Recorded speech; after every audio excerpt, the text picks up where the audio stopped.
క్రీస్తు నామములో అందరికి కూడా శుభాభివందనాలు. ఈ జనవరి మాసంలో మనము దేవుని యొక్క గుణగణాలను ధ్యానిస్తున్నాము. అందులో భాగంగా నేటి దినమునందు మరి దేవుడు సర్వంతర్యామి, or God is omni present.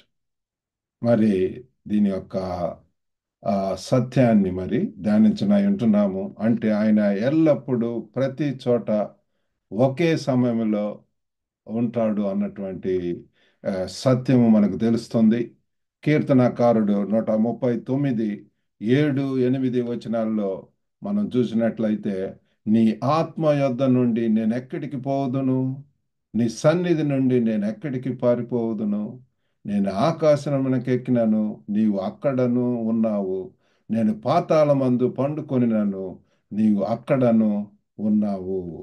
దేవుడు లేని చోటికి మనం వెళ్ళలేమన్నటువంటి ఆ అర్థము మనకు ఈ యొక్క వచనం ద్వారా మనకు తెలుస్తుంది ప్రియులారా. నేటి దినమనందు మరి 3 పాయింట్స్గా మీకు చెప్పవాలని చెప్పి ఆశిస్తున్నాను.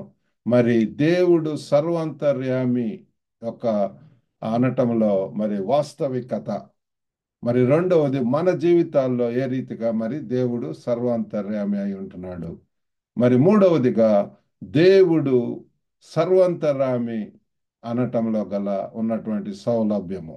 మరి మొట్టమొదటిగా దేవుడు సర్వాంతర్యామి యొక్క అనటంలో గల వాస్తవికత ఏంటి అంటే, మరి ఒక నిర్దిష్ట ప్రదేశానికి లేదా సమయానికి పరిమితం కాలేదని అర్థము.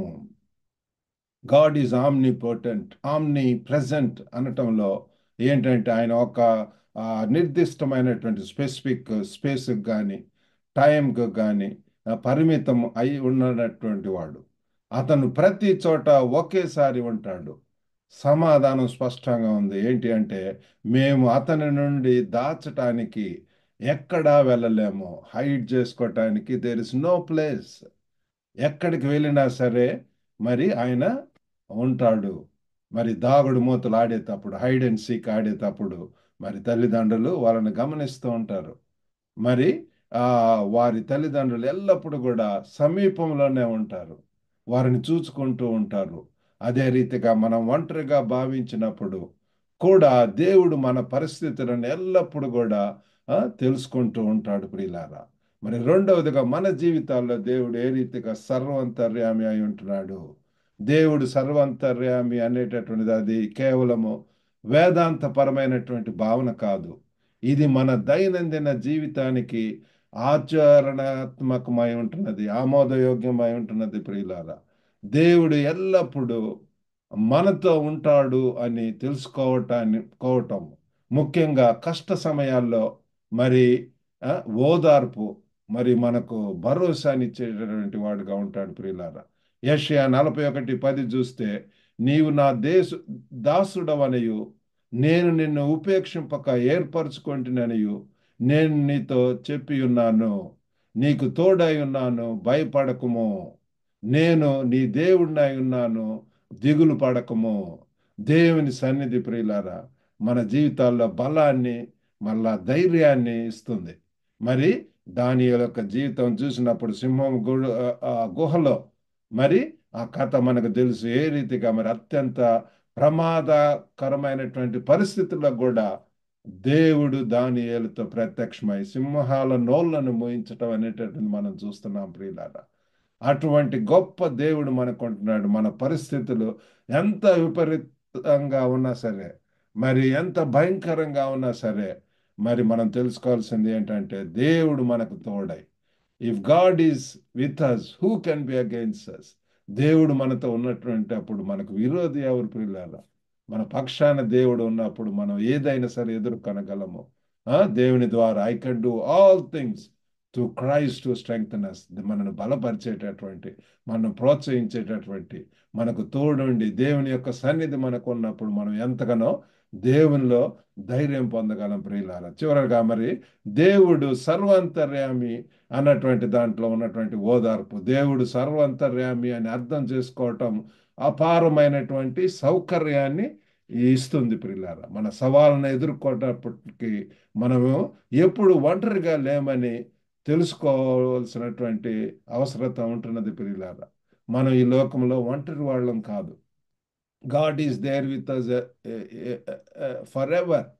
మరి యేసు ప్రభు వారు కూడా ఇదిగో నేను నీకు తోడైన్నాను, ఇమ్మానుయేలు, మనకు మరి నిర్దేశం చేయటానికి, మన మార్గాలను నడిపించటానికి we have great God with us dear friends. మరి మత్తయి సువార్త 28:20లో కూడా మరి యేసు ప్రభు అంటున్నాడు, మరియు నిశ్చయముగా నేను యుగ సమాప్తి వరకు ఎల్లప్పుడూ మీతో ఉంటాను అని యేసు ప్రభు వారు హామీ ఇవ్వటం చూస్తున్నాము. లో అంటూ you I'm always with you, I am with you always. మరి ఈ వాగ్దానం దేవుని సన్నిధి స్థిరంగా మరి అంచలమైనటువంటి ఆ, మరి బలాన్ని మనకు చేకూరుస్తుంది ప్రిల్లారా. మీరు మరి వినటానికి మరి మద్దతు ఇవ్వటానికి ఎల్లప్పుడూ అందుబాటులో ఉండేటటువంటి స్నేహితులను చూడండి. అలాగనే ట్రస్టెడ్ ఫ్రెండ్స్ అంతకన్నా కూడా ఎక్కువగా మరి మన జీవితంలో ఎదురయ్యే సవాళ్ళను అధిగమించటానికి దేవుడు ఎల్లప్పుడూ మనతో కూడా మరి ఉంటాడు అని చెప్పి మనం తెలుసుకోవాలి ప్రియులారా. ఈ యొక్క సత్యాన్ని మనం తెలుసుకున్నట్లయితే really we are not going to be isolated, we are not going to live alone. మనం ఆ యొక్క ఒంటరి ఆ యొక్క ఆ తలంపు, మనల్ని ఎవరు ప్రేమించట్లేదు, మనల్ని ఎవరు సహాయం చేయట్లేదు, మనల్ని ఎవరు మాట్లాడటం లేదు. ఒకవేళ అటువంటి స్థితిలో ఉన్నట్లయితే ఇది నినాడు మరి ఈ యొక్క వాక్యం ద్వారా దేవుడు మనకు మరి ఆయన సర్వంతర్యామి అయి ఉంటున్నాడు, ఎల్లప్పుడూ కూడా ఉండాలని చూస్తున్నాడు. ఒకవేళ ఒంటరిగా తల్లిదండ్రులకు దూరంగా ఉన్నట్లయితే దేవుడు మీతో ఉన్నట్లయితే you can talk with him, you can share your feelings to him. మరి మరి కీర్తనలో మనం చదువుకున్నటువంటి దాంట్లో 139:7-8 వచనాల్లో మరి దేవుడు సర్వంతర్యామి అన్నటువంటి సత్యాన్ని మనం తెలుసుకుంటున్నాము. ఆయన సన్నిధిని తప్పించుకోవడానికి మనం ఎక్కడికి కూడా వెళ్ళలేం ప్రియులారా.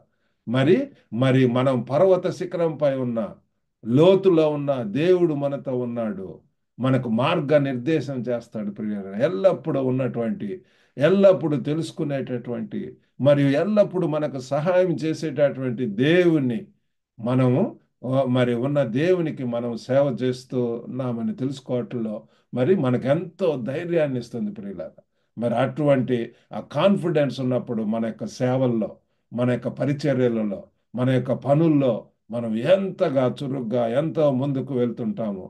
మరి యొక్క నూతన వారంలోనికి మనం వెళ్తున్నాము. కాబట్టి ఈ వారంలో మనం దేవునికి సంపూర్ణంగా సమర్పించుకుందాము. మన జీవితాల్లో ఆయన స్థిరమైన ఉనికిని మనం గుర్తిద్దాం ప్రియులారా. దేవుడు ఈ యొక్క వాక్యాన్ని దీవించను గాక. ప్రార్థించుకుందాం. పరిశుద్ధుడైనటువంటి ప్రభువా, ఓ గొప్ప నాయన తండ్రి, మీరు సర్వంతర్యామి అయి ఉంటున్నారు ప్రభువా. ఓ గొప్ప నాయన, యు ఆర్ ఎవ్రీవేర్ ఫాదర్. ఓ తండ్రి, మా యొక్క తెలుగు వారు తండ్రి, మరి తండ్రి గ్లోబల్గా అనేక ప్రాంతాల్లో ఉన్నారు ప్రభు. ఒక్కొక్కరిని దర్శించండి, వారి కుటుంబాలను దర్శించండి. వారికి ప్రస్తుతం ఎదుర్కొన్నటువంటి సవాళ్ళలో తండ్రి, మరి ఒత్తిళ్లలో ప్రభా, ఓ గొప్ప నాయన, మీరే సహాయం చేసి మీరు కరుణించి కృప చూపించమని మరి మీకే వందనాలు స్తోత్రం చెల్లించుకుంటూ యేసుక్రీస్తు అతి పరిశుద్ధ నామమున అడిగి వేడుకొనుచున్నాం తండ్రి. ఆమేన్. God bless you all. Have a good day.